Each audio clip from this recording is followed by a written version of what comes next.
Some of you are residents of our state. God bless you. Thanks so much. Thanks, Jeff, for the introduction. It's wonderful to be here. We're proud of all the accomplishments in Florida. We've worked very hard, and there'll be people that will come up to me occasionally saying, how come other Republicans don't just follow or don't do similar stuff to what you do? And I said, there are Republicans that are doing it. They're like, where? And I said, Iowa is doing it.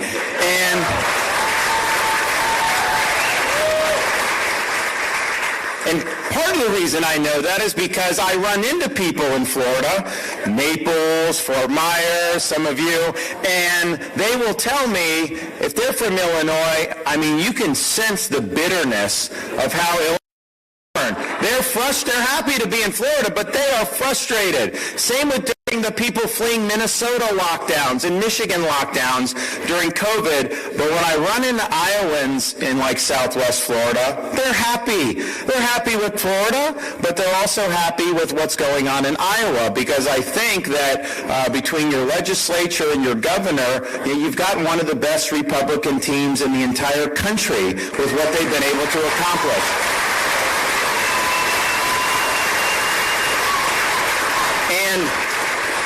So I've pointed this out for a long time, and when I was here in March, someone had written something about, hey, look at all that Iowa's doing. They are the Florida of the Midwest. And, I started watching more of what they did during this legislative session. I'm like, man, they've done an awful lot. Maybe it's just that Florida is the Iowa of the Southeast. I don't know.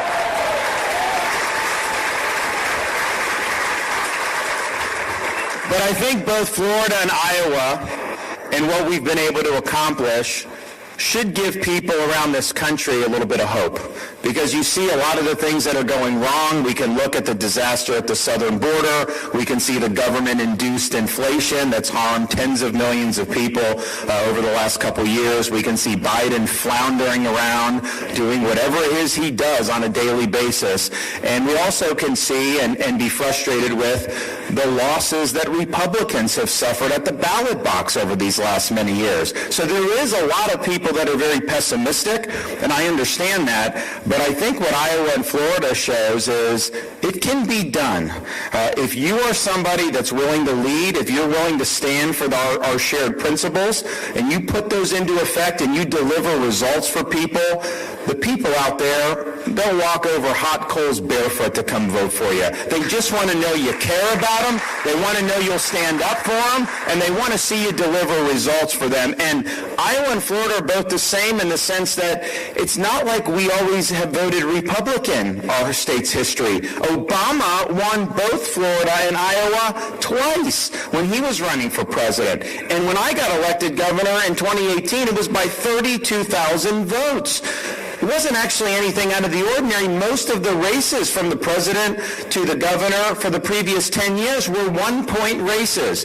And Florida kind of had a delicate political balance. And actually, a lot of people told me when I got in, hey, it's very evenly divided. Don't rock this boat because you may end up on the other side if there's changes. And I understood that advice, but, I rejected that advice. I'm not just going to sit there like a potted plant. I'm going to go on offense. And that's what we did.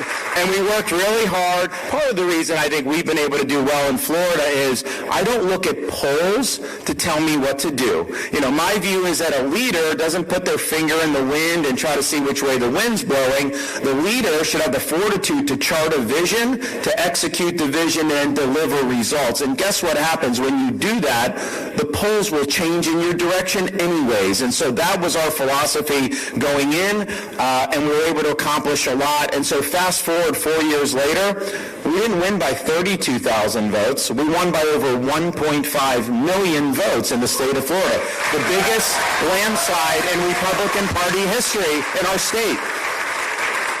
And we did it not just by getting Republicans.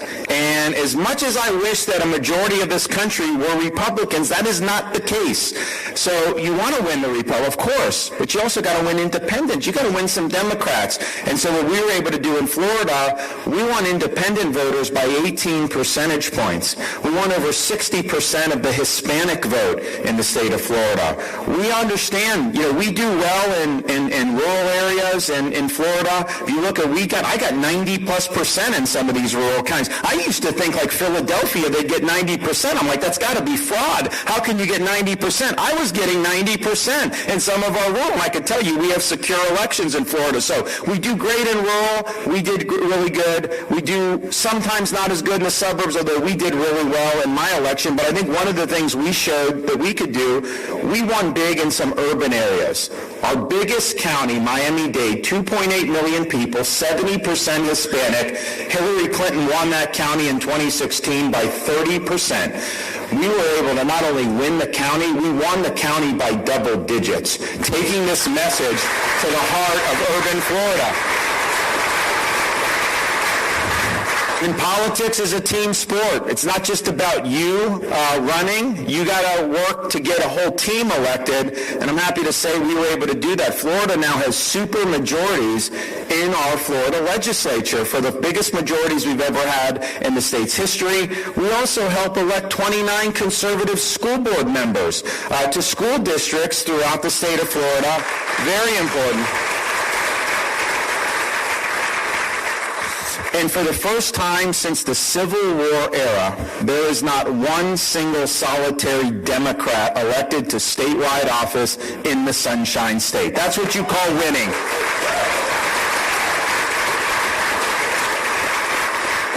And none of those results would have been possible had it not been for us that when the world lost its mind during COVID, when common sense suddenly became an uncommon virtue, our state of Florida stood as a refuge of sanity, as a citadel of freedom for people, not just in our state, around these United States, and even around the world.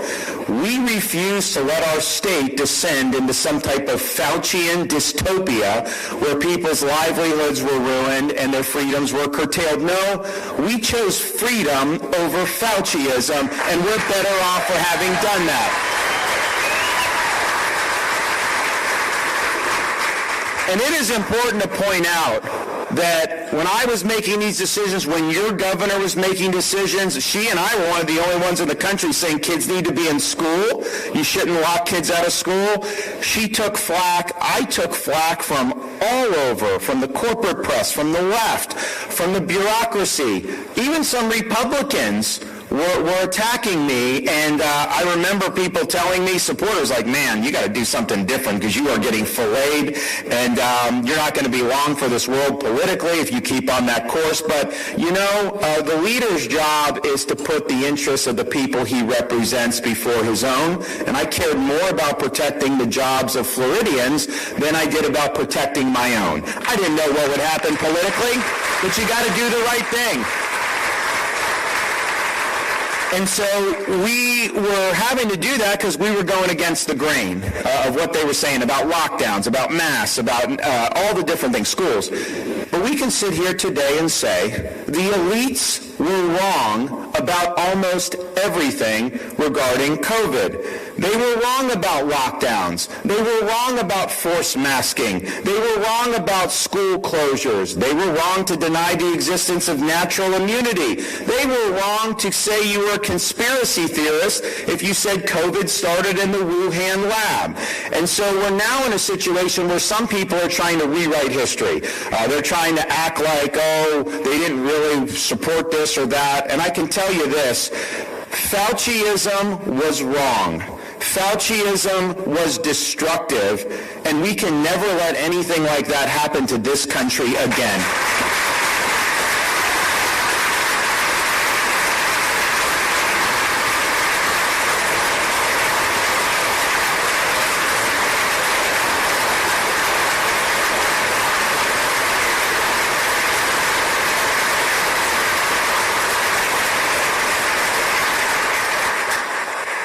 I'm glad to be in Iowa because you guys have a lot of fiscal common sense with how you manage your budget. We do too in the state of Florida. Our budget, even though we have 3 million more people than New York State, our budget is half the size of New York State budget.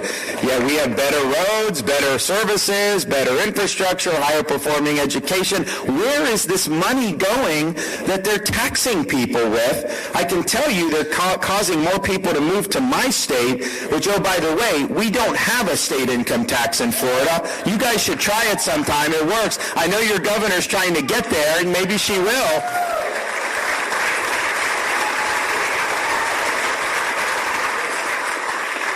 But the difference between fiscally conservative management and what's been going on in Washington, between the Fed printing trillions and trillions of dollars over the last few years, Biden printing and spending, borrowing and spending trillions in dollars, they induced the worst inflation we've had in 40 years. That has been an invisible tax on every single American family, seniors on fixed incomes, parents with children. It's made life more difficult for people. It's harder to be enjoying a middle-class lifestyle as a result of Biden's policies. And he wants to double down on it. He wants to make your energy more expensive. He wants to make all these different things more difficult for you. And so we clearly see the difference between good management and bad management. I can tell you the states that have Biden policies, those people are moving to my state of Florida to get away from those policies.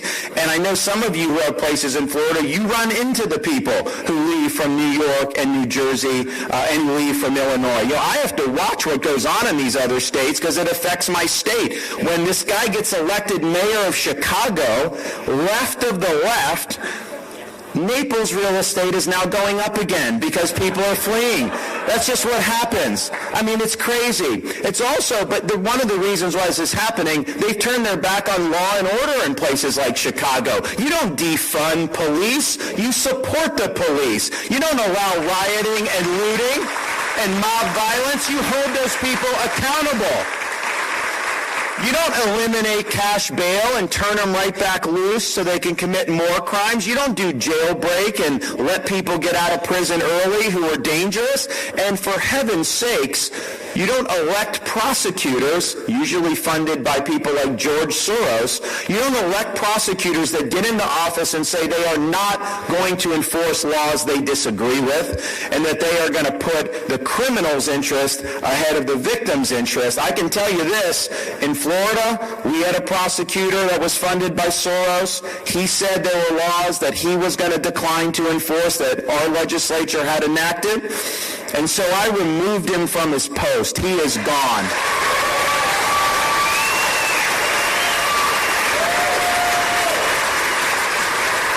We need accountability in this country. We also need accountability for what's going on at our southern border. I could tell you this. Someone said, well, what would you do? I would shut the border down immediately. You cannot have hundreds of thousands of people lined up at the border coming in illegally. How much fentanyl has the Mexican cartels brought across the border since Biden's been president? We have tens of thousands of people that are dying because of fentanyl overdose, not just in border communities, in every community in this country. And I can tell you because I console mothers in the state of Florida who have lost some of their kids to fentanyl overdose. You have criminal aliens pouring in, and they are committing crimes in the United States. There are even people that are on our own government's terrorist watch list that are coming in into our country. So I think we need strong immigration policies. We are not citizens of the world. We are American citizens. That means something. Our sovereignty should mean something. And our border should reflect that sovereignty. In Florida, we've leaned in on the issue of fighting back against illegal immigration. We banned sanctuary cities in Florida my first year as governor.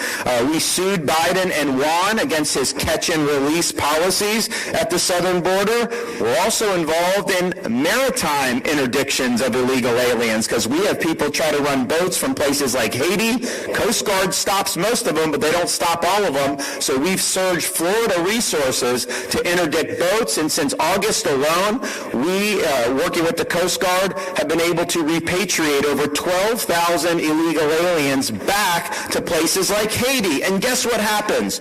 If they know that they will get captured and sent back, they stop coming because they know it's not going to work. So the boats that were coming to Florida have been reduced to a trickle because they know it's not effective. If you made that clear at the southern border that you come, you're not going to just get let in for a court date 3 years from now, people will stop showing up in those types of numbers. And the thing is,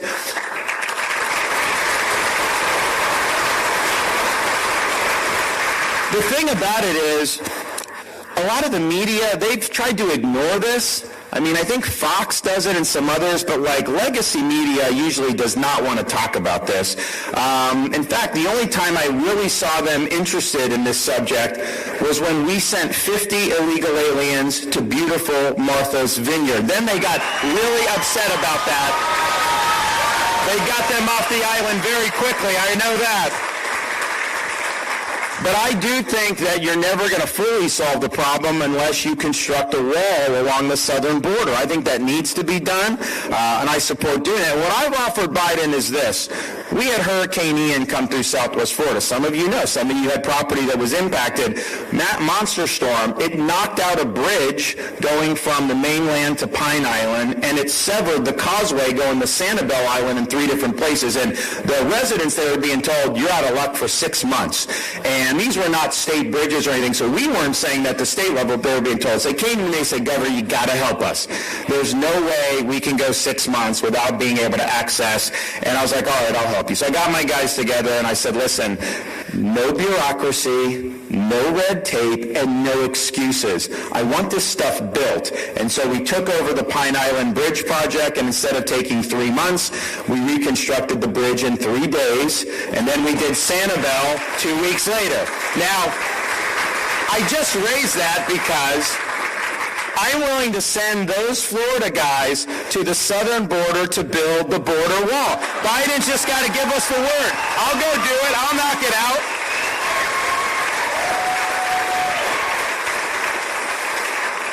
So we're also leading in Florida on ensuring that the purpose of our school system is educating our kids, not indoctrinating our kids.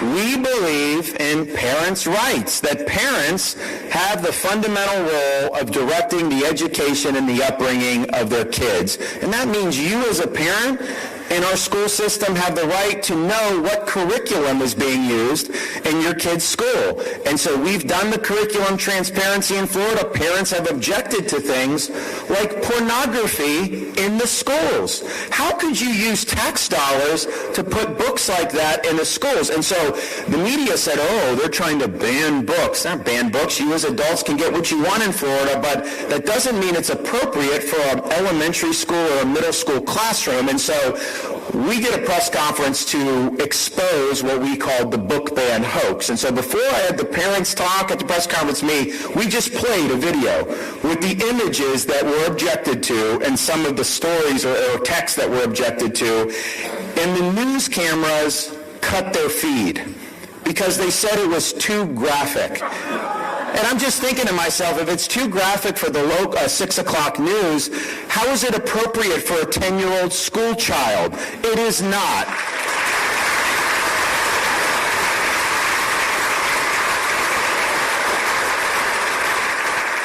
Florida has eliminated toxic ideologies like critical race theory from our K through 12 schools. We're not teaching kids to hate this country or to hate each other with our people's tax dollars. No, we're putting a renewed and I think long neglected emphasis on American civics, on teaching kids about the Constitution, on teaching them what it means to be an American, on teaching them what the Bill of Rights and all these different ideas mean. And we even teach kids 1 day a year we set aside to teach our school kids about the evils of communism and Marxism and Leninism. We're telling the truth to people, and that's what we need to do.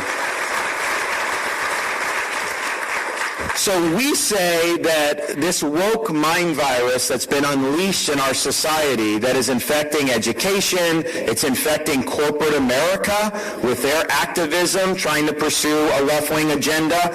It's really, I think, emanating some of the left-wing policies we see with crime and all these other things. You know, we say very simply in Florida, we will fight the woke in the schools, we will fight the woke in the legislature, we will fight the woke in corporate America. We will never, ever surrender to the woke mob. Our state is where woke goes to die.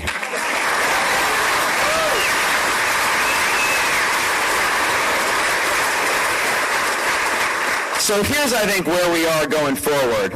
You see the model of Iowa, you see the model of Florida, you've seen great success. You've seen jurisdictions governed by leftist politicians fail in every corner of this country, and we see an administration pursuing leftist policies in D.C. that is failing the American people across the board. But 2024 is a huge inflection point for this country. If the Democrats are able to win, if they are able to sweep the House and the Senate and win the White House again, they are going to try to pack the U.S. Supreme Court. They are going to try to abolish the Electoral College. They're going to try to make Washington, D.C. a state, and they are going to try to eliminate voter ID in every state in this country and mandate ballot harvesting in every state in this country. And that's not an agenda that's speaking to people's kitchen table concerns. That's an agenda that's seeking to make the conservative half of the country second-class citizens. So the stakes are high, and at the end of the day, there is no substitute for victory. The time for excuses is over. If you do not win, then you do not have the ability to get any of the changes done that we need to save our country. And I used to think that freedom was just something that we would always have. I don't think I appreciated how fragile it really is, even in our country, until these last few years when we saw what happened with COVID and all these other things that have been going on. But you know, our founding fathers understood the fragility of freedom. When they went to frame the Constitution in Philadelphia, they had studied the history of every republic and the history of mankind, because they wanted to draw lessons to inform their understanding so that they could try to create a great constitution for this new nation. And they noticed that there was really only one thing that all these republics had in common, and it was this: every single one of them had failed. And so they believed that it fell to the United States of America to determine once and for all, can people really govern themselves? Can you have a society based on the idea that our rights come from our creator, not from our government? Can you have a country based on the idea of the rule of law, not the rule of individual men? Or was mankind forever destined to live under various forms of despotism? And they firmly believed that this country would be the one that would ultimately answer that question. But they also understood they could make the best constitution in the world. They could talk about having the best Declaration of Independence in the world. None of that stuff runs on autopilot. They understood that each generation of Americans would be called upon to defend freedom and defend our way of life. And so that's where we find ourselves here today. I think if we make this election about a referendum on Joe Biden and his failed policies, and we provide a positive alternative to take America in the new direction, I think Republicans will win across the board.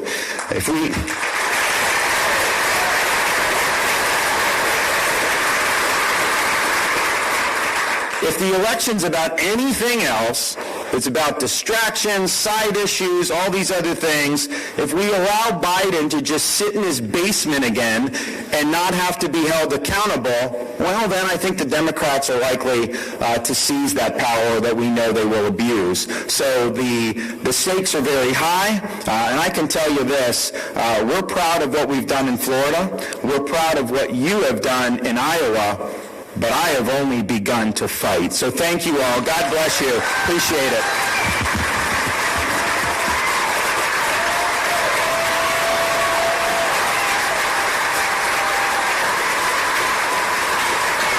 And you got the best yet to come, because we're going to get the First Lady up here. You're going to...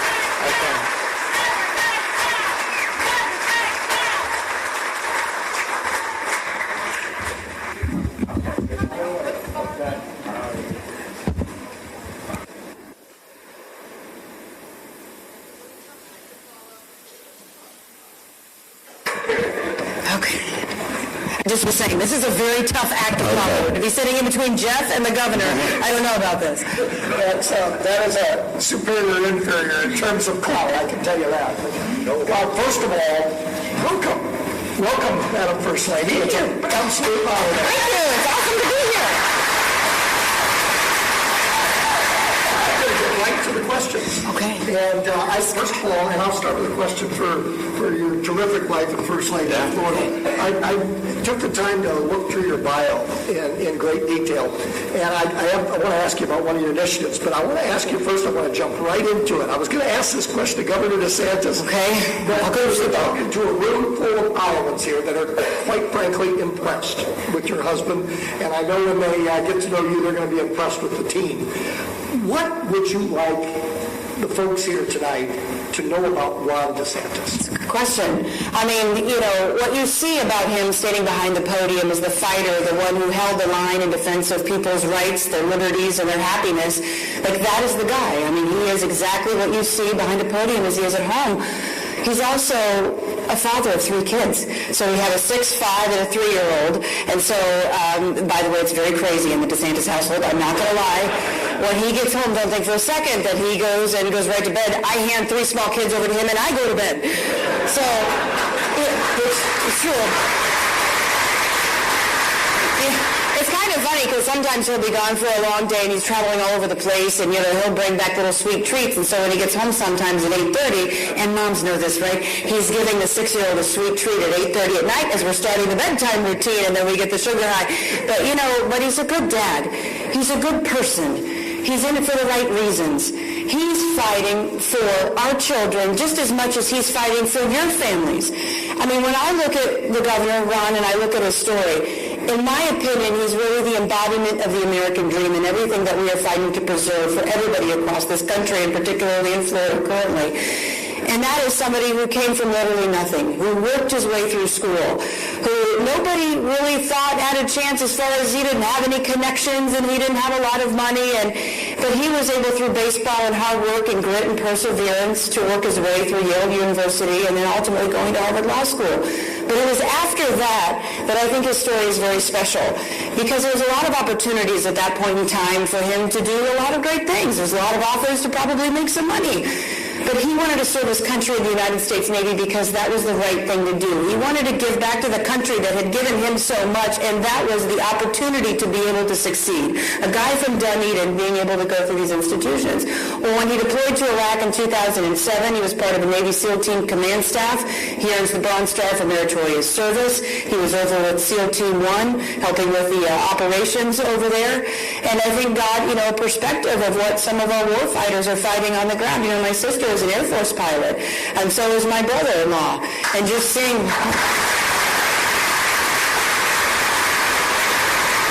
that firsthand, I think, gave a lot of just context and perspective on life, and also gave him, I think, the push to keep fighting. And so he ultimately ran for Congress. He was 2 terms up there. Then there was an opportunity for him to run for governor, in which he did. And again, nobody really said he had a chance in the very beginning, but he worked hard and he persevered, and he was able to then command the 3rd largest state in the country, and now the 13th largest economy in the world. And I tell you all of this. And then Florida, just like Iowa, stood as the bastion of freedom to the United States and to the world, that the idea of America still lives, and it lives well. And you know what? It was the American dream from the very beginning, from the kid in Dunedin, born in Jacksonville, but grew up in Dunedin, who was able to excel to be the helm of the 13th largest economy in the world, that held the line for your rights, my children's rights. That's who this guy is, and only in America does that happen, and I'm so proud.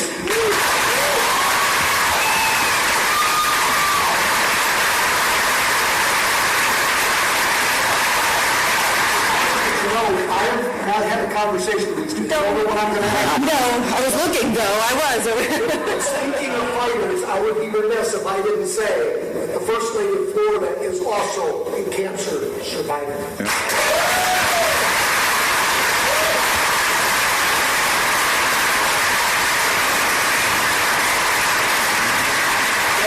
Desantis, in your book, you write, it's a great story. You got to share it with the group about meeting the love of your life, Disney World. Fill us in. We got to hear about this. So, things just happen in life, right? I mean, where would I have, if I wasn't here, what would have happened this? And so for me, the number one thing about kind of what if would have happened, and it would have been worse for me if this didn't happen, was I was a lieutenant junior grade in the Navy, stationed in Naval Station Mayport, Florida, which is in northeastern Florida, great base. And I just happened to mosey over to a golf driving range at the University of North Florida to just hit some golf balls. I was trying to get into it. I was a broken down baseball player, all through college, and I wanted to start doing other stuff, and so we did that. So I'm there, and right in front of me, there was like an empty bay, and then someone up there, and it was this one. And she was very pretty, whacking balls, not really well, although she is really good, but she wasn't whacking them well that day. But there were balls between us that someone had left. Like sometimes people leave a bucket. So she's looking over her shoulder. I thought she was checking me out. She was just looking where those balls, and I was going to take the balls. And so I figured, you know what? I'm not. To me, it's like you're never going to hit a ball if you don't take a swing at it, right? So I'm going. So we just started talking. I offered her the balls to hit, and then we went afterwards, and then that was kind of the rest was history. We dated. That was probably about 2006. We dated for a while. I got mobilized with the Iraq and all that stuff. And so I just told myself, look, if I make it through Iraq, I'm going to propose and make sure I get that done. So we did that. As soon as I got back, no problem. And then my view on the wedding is like, look, I'm low maintenance. I don't have any, you do what you want, right?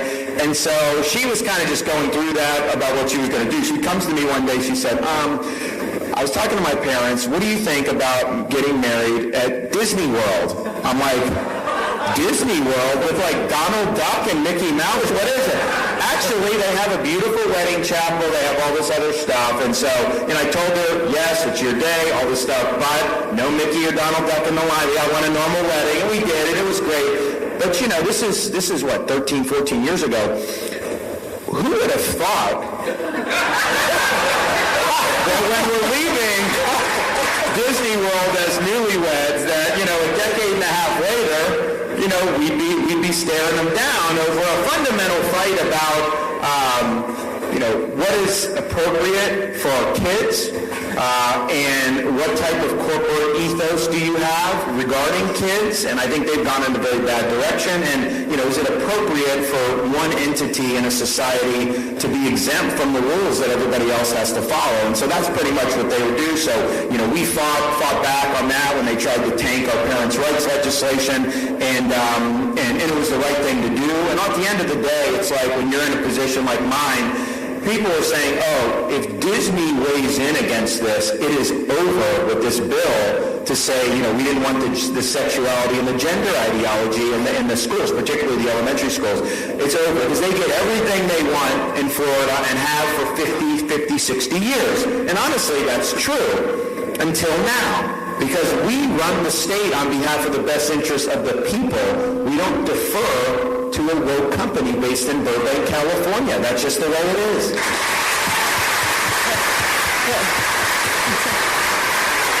Put it this way, Jeff, we have not been back.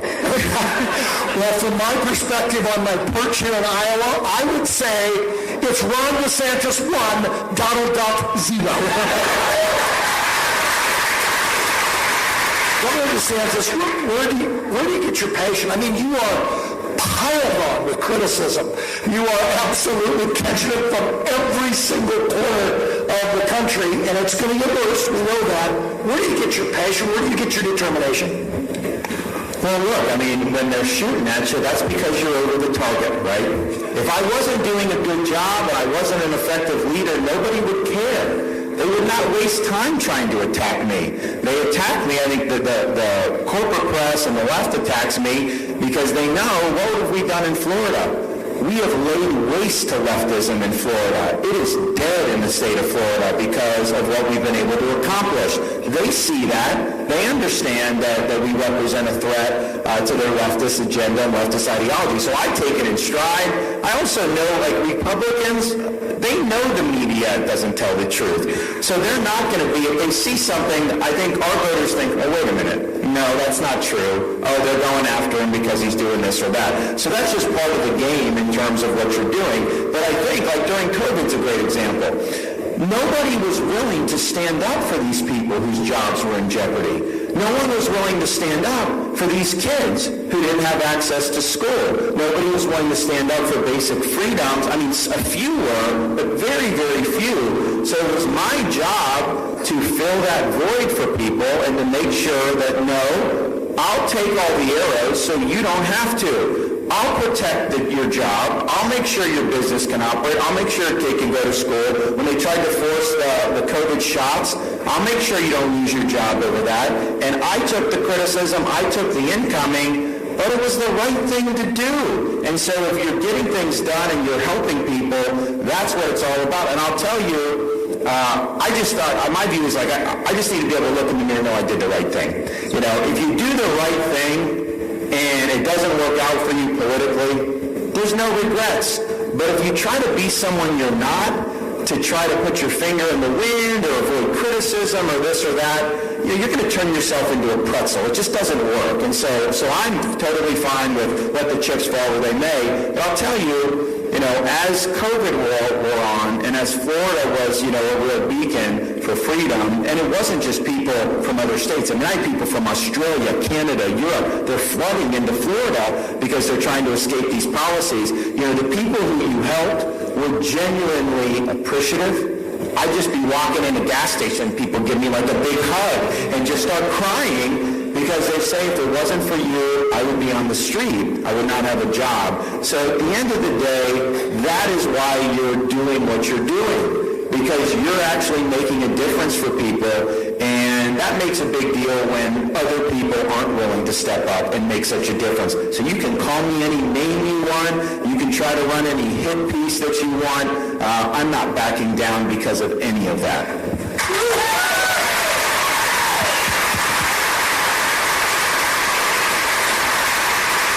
Thank you, Governor.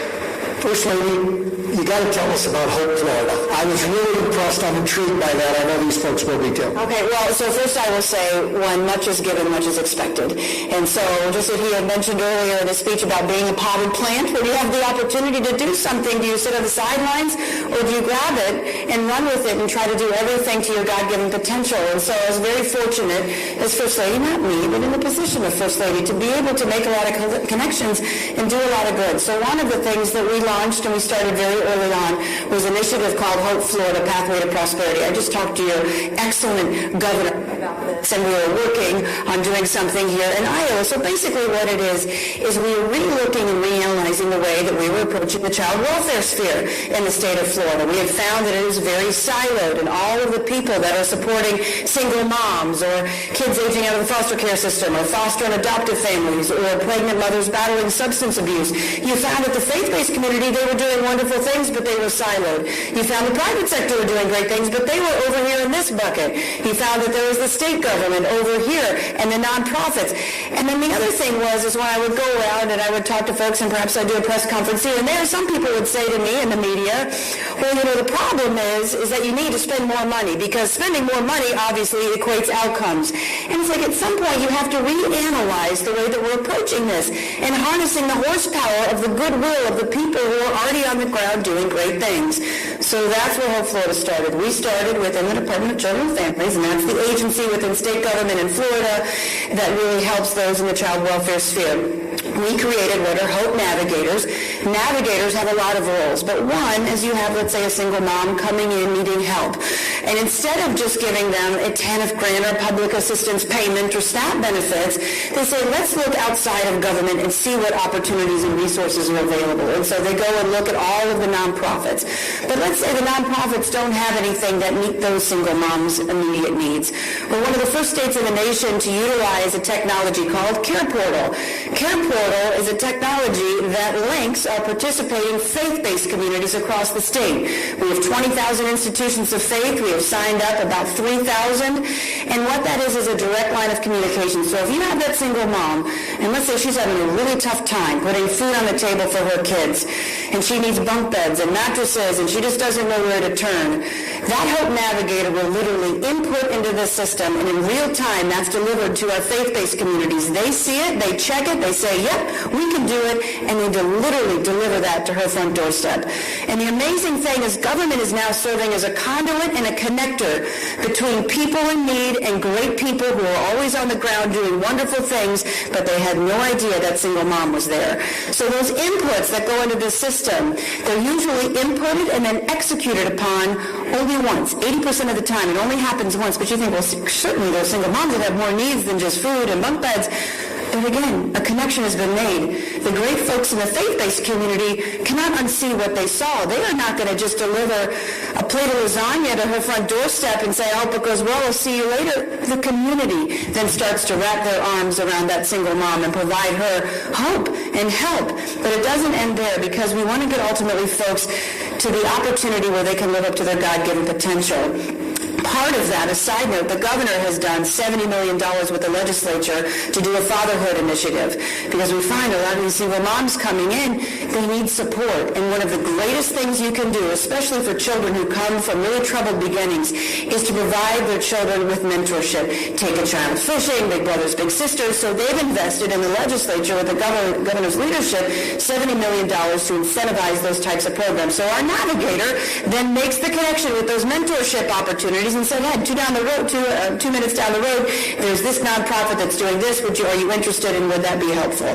And so, but it goes on from there. As we're going on this path to prosperity, because meeting immediate needs are fine, and of course essential, especially for a struggling single mom, but we want to get them on a pathway to economic self-sufficiency. So we've tapped into a lot of resources. We partnered with the private sector in a big way, saying, hey, that single mom, she can't work a 9 to 5, but man, cut her some slack and let her work a 9 to 3 so she can pick up her kids from school. She can be there to cook dinner for them when she comes home. She can help with her homework. Can you help?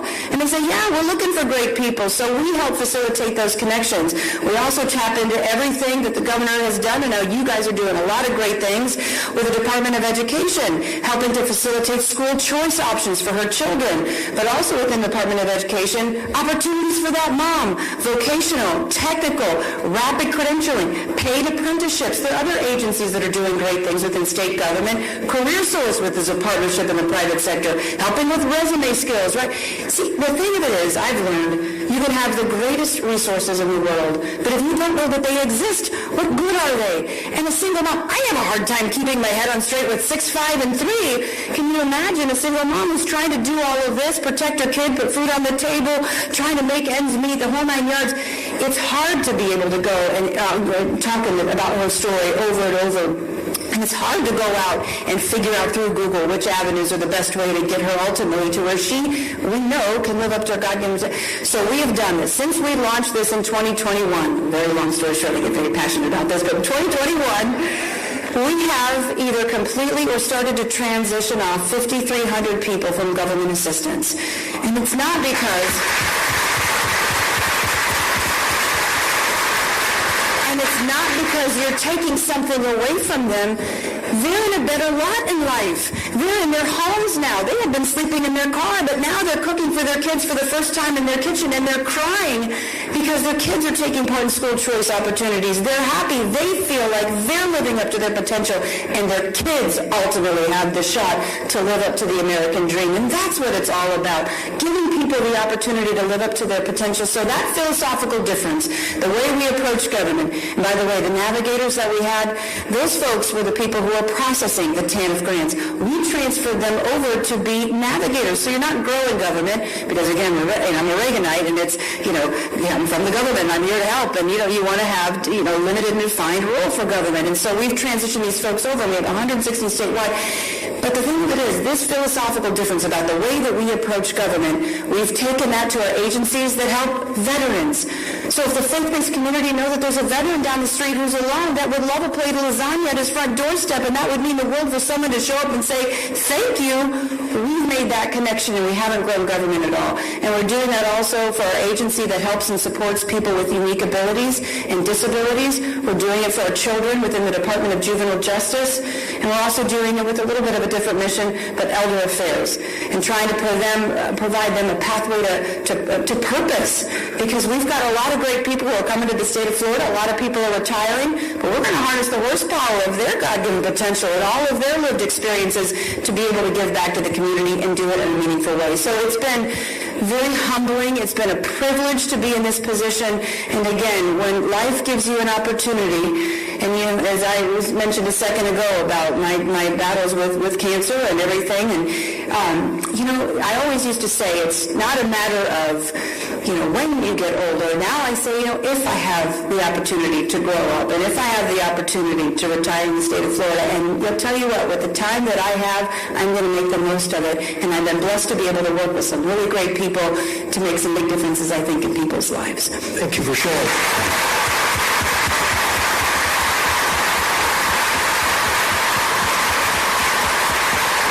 I wish you could be sitting right here beside her. It's rather addicting in terms of her passion and her resolve. The young people that cover, I think, most of our lives are telling me that I have time for one more question. This is going to seem a little off the wall, Governor, but it's just intended to get a little insight. What makes you laugh and what makes you tear up? Probably the kids in both instances.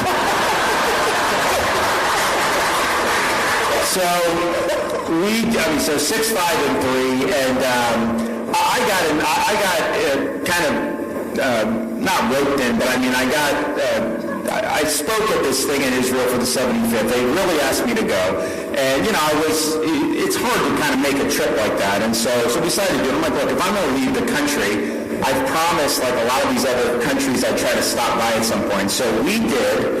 In 1 week, Saturday to Saturday, a few weeks ago, First Lady comes, 6 and 5-year-olds come with us. Sounds like a good idea at the time. We went to Japan. It took I don't know how long. We did Japan, Korea, Israel, London, and then back home. And so when you're dealing with kids like that, it's interesting. They never got on any type of a schedule. We had no idea when they'd be up, when they wouldn't. But we get back home at 3 in the morning, back to Tallahassee. And the problem is our 6-year-old had a dance recital at 8 a.m., and our son and other daughter had T-ball at 9 a.m. Then they had a birthday party. Then they had the actual full recital. And so they're going. So I'm pulling myself off the bed. She's pulling herself. We're doing the T-ball, and it's like, we're hardly even walking at that point. But I'm just laughing to myself. I was like, hey, this is fun. This is part of being a parent. But our son, he passed out that afternoon, so we're all getting ready to go to bed like 11 something at night. All of a sudden, he wakes up and he's on that time and he's hungry. So I take him like late night to go through a drive-thru to get him some food, and it's like drunk Florida State students, me and Mason going through the drive-thru. And so you just got to kind of laugh at it, but yeah, it's so funny because he called me too, and he's like, "Hey," and I'm like, "I can't hear you. You're where? You're what? You're at the Chick-fil-A." And it was funny because the last time he did this, you think he would have learned. He not only took Mason, he took Madison and Mamie through the drive-thru, and this was when the chicken place had just opened, and it was a 45-minute wait in the drive-thru for this new chicken. And he had a 6, 5, and a 3-year-old, who by the way had to go to the bathroom, in the car with him. And so he called me again, and I'm like, I can't hear you. I don't know what's going on. The 3-year-old had to go to the bathroom. I got out of the car in the line, took her inside the store. We went into the bathroom. She said, "I'm not doing that because there's no kid seat on the toilet." I was like, well, of course there's not. So then we go back, and then you figure out what you're going to do from there. So I think it's just that whole thing. And then, to me, it's also family. When she went through so she recovered from breast cancer. She got it in 2021. And I remember she had gone, she's very smart about this stuff. Like, she felt something. She went in to see the doctor. The doctor gave her an exam and said, "You're fine." Now, if it were me and a doctor says I'm fine, I'm never thinking about it again. I'm gone and I just do my thing. Well, a few days later, she's like, "No, I don't think it was right." And so she really fought to be able to get a mammogram. And so she did it, and fortunately, it came back that there was the existence of breast cancer. And at that moment, you just think, it was 5, 4, and 2 at the time. Or no, 4, 3, 1. Yeah, 2021. 4, 3, and 1. No one, obviously we want no one to be stricken with cancer. It's a tough thing, particularly then breast cancer. So, but I would say, like, when it hits a mom with young kids, that is just something. It's like, because then you're looking to see these kids could potentially lose their mother, and nobody really wants to see that. And obviously for me, it's like a big deal. And so she had to go through all that, and it was really, really difficult for us as a family. Of course, I'm governor. I've got to do all this stuff at the state, and people sometimes criticize me because they'll say he's not going out with legislators or doing that, because I'm at home with my family. If I'm doing this job, it's a big job. I'm obviously in that cycle I was in for governor, so I had to do political stuff as well. And I just said to myself, okay, I know I have those obligations. I got to tend to the state, and I got to get reelected and do what I have to do that. But every waking moment out there, I'm going to be with her, and I'm going to be with the kids. And that's just what we did. So it was a rough stretch, but she handled it very, very well. It took a lot of courage. It took a lot to be able to go through that. But what she ended up serving as in Florida, she's been an inspiration to a lot of women who go through this, because when they get that diagnosis and kind of the world changes, they say the First Lady had it, she beat it, and so can I. And so that's a really great thing.